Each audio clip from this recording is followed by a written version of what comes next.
Ethan loved the quaint town of Havenbrook with its narrow cobblestone streets, charming cafes, and most of all, its second-hand bookstores. For an aspiring writer like him, these stores were treasure troves waiting to reveal long-forgotten stories and inspiration. On a particularly overcast day, as he wandered down a back alley, he came across a bookstore he had never seen before. The forgotten tome was carved into an ancient wooden sign that creaked ominously in the wind. Curiosity piqued. He stepped inside. Ethan was immediately enveloped by the musty scent of old paper and leather. Shelves lined the walls, overflowing with books of all sizes and conditions. He began his usual routine, skimming titles and pulling out volumes that seemed promising. As he browsed, a sense of being watched crept up on him, but he dismissed it as imagination until he stumbled upon an ancient-looking manuscript with no title. It was leather-bound, its cover worn and frayed, the pages yellowed and brittle. As Ethan examined the manuscript, a gaunt man with piercing eyes and an unsettling grin appeared from behind a bookshelf, startling him. "Can I help you with something?" the bookstore owner asked, his voice almost a whisper. Ethan felt an inexplicable draw to the manuscript and clutched it tighter. "I'm just browsing," he replied, forcing a smile. "How much for this one?" "Ah, that one," the owner said, his grin widening unnaturally. "It's been here for as long as I can remember. How about $10? Without hesitation, Ethan paid and rushed home, the manuscript tucked securely under his arm. He couldn't wait to unravel its mysteries. That night, Ethan settled into his cozy writing nook with a steaming cup of coffee.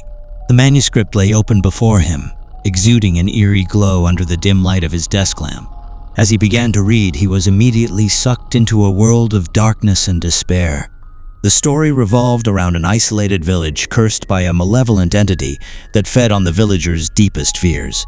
The protagonist, intriguingly, was a writer who had discovered the manuscript in a dusty old bookstore. "This is brilliant," Ethan muttered, his eyes wide with excitement. "I have to finish it." Hours turned into days as Ethan became consumed by the manuscript. He barely ate or slept, so engrossed was he in the harrowing tale of terror. The more he read, the more real the story seemed. Shadows danced at the edge of his vision, and he often heard whispers when no one else was around. Days passed, and Ethan's obsession with the manuscript deepened. He was a mess, with dark circles under his eyes and a disheveled appearance. His girlfriend, Sarah, noticed the alarming change and decided to visit him. She found him in his nook, hunched over the manuscript, his fingers trembling as he turned the pages. "Ethan, you need to take a break," she pleaded, her eyes filled with concern. "You look like you haven't slept in days." "I can't stop now, Sarah," Ethan snapped, irritation flaring in his voice. "I'm so close to understanding it." "Understanding what?" "It's just a story, Ethan," Sarah shouted back, her frustration evident. "It's not just a story." Ethan's voice trembled with a mix of fear and excitement. "It's more than that. It's real, Sarah. I can feel it." Sarah stepped back, her face pale. "You're scaring me," she whispered. "Please, just put it down for a while." Ethan ignored Sarah's pleas and continued to immerse himself in the manuscript. The horrors within its pages began to bleed into his reality. He saw grotesque apparitions crawling from the shadows, their hollow eyes fixated on him. His nights were filled with blood-curdling screams that echoed through his dreams, making sleep and exercise in terror. One evening, as he sat alone in his room, a chilling voice broke the silence. "You shouldn't have opened the manuscript." "Who's there?" Ethan's voice was barely a whisper, his heart pounding in his chest. "Your fate is sealed," the voice continued, a dark figure materializing before him. "You are the next chapter in our story." Ethan recoiled in horror, recognizing the figure as the malevolent entity from the manuscript. "No, this can't be real," he stammered, tears streaming down his face. "I'm just imagining it." The entity laughed, a sound that sent shivers down Ethan's spine. "Fiction and reality are one now, Ethan. Your soul belongs to us." Desperate to escape the horrors that had infiltrated his life, Ethan tried to burn the manuscript. However, no matter how much he doused it in gasoline and set it alight, the flames wouldn't touch it. Panic set in, and he reached out to Sarah, his last hope. "Sarah, I need your help," he begged over the phone, his voice frantic. "Please, come quickly." When Sarah arrived, she found Ethan huddled in the corner, his eyes wild with terror. "Ethan, what's going on?" she asked, rushing to his side. "The manuscript. It's cursed," Ethan gasped. "We need to destroy it." Sarah picked up the manuscript, feeling its cold, malevolent energy. "How do we get rid of it?" she asked, her voice trembling. Ethan's eyes darkened with realization. The entity wants a soul. "We have to give it one." "No!" Sarah cried, shaking her head. "There has to be another way." But Ethan's desperation had reached its peak. "There isn't, Sarah. It's the only way." As they argued, the entity reappeared, its eyes gleaming with malice. "One of you must choose," it hissed. In a moment of sheer madness, Ethan grabbed a knife, his mind teetering on the edge of sanity. "I'm sorry, Sarah," he whispered, his voice broken. "I can't take it anymore." Sarah's scream echoed through the house as Ethan plunged the knife into his own chest. Blood spurted from the wound, staining the manuscript. The entity let out a triumphant roar as Ethan collapsed, lifeless, on the floor. "No!" Sarah cried, cradling Ethan's body. Why did it have to end like this? The manuscript glowed ominously, absorbing Ethan's blood.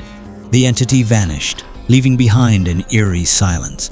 Sarah stared at the manuscript, its pages now clean and pristine. She knew the horror wasn't over. The curse had claimed another victim. Trembling, she picked up the manuscript and walked to the fireplace. This time, the flames consumed it, reducing it to ashes. But as the embers cooled, Sarah felt a chilling presence. The curse had not been destroyed, merely transferred. She could hear the whispers, feel the shadows closing in. The line between fiction and reality blurred once more, and she knew the horror was far from over. The days following Ethan's death were a blur for Sarah. She was engulfed in grief and tormented by the memories of that horrifying night. She withdrew from her friends and family, isolating herself as she tried to make sense of the nightmare she had experienced. Despite her efforts to move on, the whispers and shadows continued to haunt her. Determined to break the curse, Sarah began researching the history of the manuscript. She visited libraries, scoured online forums, and even consulted with paranormal experts. She discovered that the manuscript had a long and sinister history, with countless victims who had suffered fates similar to Ethan's. One evening, while poring over ancient texts in a dusty library, Sarah stumbled upon a reference to a ritual that could potentially break the curse. The ritual required a combination of rare ingredients and a precise incantation, but most importantly, it required an act of true self-sacrifice. Sarah knew that the only way to free herself from the entity's grasp was to perform the ritual. With a heavy heart, she gathered the necessary ingredients and prepared herself for the daunting task ahead. As the clock struck midnight, Sarah lit a circle of candles and placed the ingredients in the center. She recited the incantation, her voice trembling but resolute. The air grew cold and the shadows around her seemed to come alive, swirling and writhing as if in agony. The entity materialized before her, its malevolent eyes fixed on her.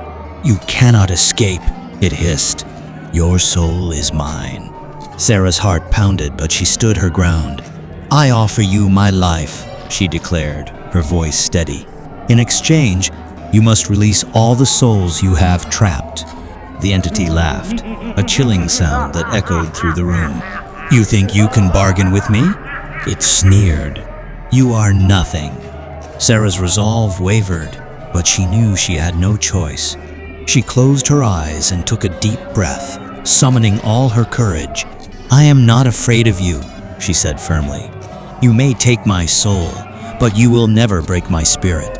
The entity's eyes narrowed, and it lunged at her, its claws reaching for her heart.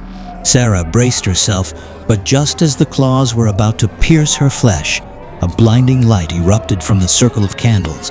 The entity screamed in agony, its form disintegrating in the brilliance. When the light faded, Sarah found herself alone in the room. The candles had burned down to stubs, and the shadows had vanished. She felt a sense of peace and relief, knowing that the curse had been broken. Ethan's sacrifice had not been in vain. With a heavy heart, Sarah gathered the remnants of the ritual and buried them in the garden, creating a small memorial for Ethan and all the other victims of the cursed manuscript. She knew that the horrors she had faced would stay with her forever, but she also knew that she had the strength to move forward. In the weeks that followed, Sarah slowly began to rebuild her life. She reconnected with her friends and family, seeking solace in their support. She also began to write, pouring her emotions and experiences into a memoir about the curse and her journey to break it. As she wrote, she found healing in the process, transforming her pain into a story of resilience and hope. She dedicated the memoir to Ethan, honoring his memory and the love they had shared. Sarah's memoir became a bestseller, resonating with readers who found strength in her story. She was invited to speak at events and share her experiences, inspiring others to face their own fears and overcome their personal demons. Though the whispers and shadows still occasionally haunted her, Sarah knew that she had the power to rise above them. She had faced the darkness and emerged stronger, determined to live her life to the fullest. One day, while wandering through Havenbrook, Sarah found herself drawn back to the alley where the forgotten tome had once stood. To her surprise, the bookstore was gone, replaced by a small park with a single bench. She sat down, feeling a mix of nostalgia and curiosity. As she sat in quiet reflection, a gust of wind blew a tattered piece of paper to her feet. She picked it up and recognized the faint ancient script as a page from the manuscript. Her heart skipped a beat, but she took a deep breath and let the wind carry the page away, knowing that she had the strength to face whatever challenges lay ahead. Despite her newfound peace, Sarah couldn't shake the feeling that the manuscript's influence was still present. She began to notice subtle changes in the world around her, the occasional flicker of a shadow, a whisper on the wind, or a fleeting glimpse of something in the corner of her eye. She knew that the entity's power had not been completely vanquished, but she was determined not to let it consume her life. Sarah continued to write, using her experiences to explore themes of fear, resilience, and the thin line between fiction and reality. Her work resonated with readers, many of whom reached out to share their own stories of overcoming darkness. One evening, Sarah received a mysterious letter. The sender claimed to have information about the origins of the cursed manuscript and offered to meet in person. Though wary, Sarah couldn't resist the opportunity to learn more about the entity and its power. The meeting took place in a dimly lit cafe, where an elderly woman introduced herself as Marguerite, a historian specializing in ancient texts. Marguerite revealed that the manuscript had been created centuries ago by a dark sorcerer who had bound his soul to the pages, granting him immortality and the ability to feed on the fears of others. Marguerite explained that she had spent her life studying the manuscript and its origins, searching for a way to break the curse once and for all. She believed that Sarah's encounter with the entity had weakened its hold and that together, they might be able to find a permanent solution. Sarah and Marguerite formed an unlikely alliance, pooling their knowledge and resources to uncover the secrets of the manuscript. They traveled to ancient libraries, consulted with experts, and pieced together fragments of forgotten lore. Their quest led them to a hidden temple deep in the mountains, where they discovered a forgotten tome containing the sorcerer's original incantations and rituals. The text was filled with dark magic, but it also held the key to breaking the curse. As they deciphered the ancient script, Sarah and Marguerite realized that the only way to destroy the entity was to sever its connection to the manuscript. This required a powerful ritual, more dangerous and complex than anything they had attempted before. With Marguerite's guidance, Sarah prepared for the final ritual. She gathered rare ingredients and practiced the incantations, knowing that the stakes were higher than ever. The ritual would demand immense courage and strength, and she had to be prepared to face the entity one last time. As the night of the ritual approached, Sarah felt a mix of fear and determination. She knew that she was not only fighting for her own freedom, but also for the countless souls trapped by the entity's power. Under the light of a full moon, Sarah and Marguerite began the ritual in the temple's sacred chamber. They chanted the incantations, their voices echoing off the stone walls. The air grew thick with tension as the shadows in the room twisted and writhed, coalescing into the entity's malevolent form. "You dare defy me," the entity roared, its eyes burning with rage. Sarah's heart pounded, but she stood her ground. "Your reign of terror ends tonight," she declared, her voice resolute. The entity lunged at them, but Sarah and Marguerite continued the incantation, their voices unwavering. The air crackled with energy, and a blinding light filled the chamber. The entity screamed in agony, its form dissolving into the ether. When the light faded, the temple was silent. The entity was gone, and the manuscript lay in tatters. Sarah and Marguerite collapsed to the floor, exhausted but victorious. "We did it," Sarah whispered, tears of relief streaming down her face. Marguerite nodded, her eyes filled with pride. "The curse is broken," she said softly. "The souls are free." In the days that followed, Sarah and Marguerite returned to their lives, forever changed by their experience. Sarah continued to write, her work infused with the wisdom and strength she had gained. She knew that the darkness would always be a part of her story, but she was no longer afraid. Marguerite, too, found peace in the knowledge that she had played a role in ending the entity's reign of terror. She continued her work as a historian, preserving the stories of those who had come before and sharing their lessons with future generations. Years later, Sarah stood before a crowd at a book signing event.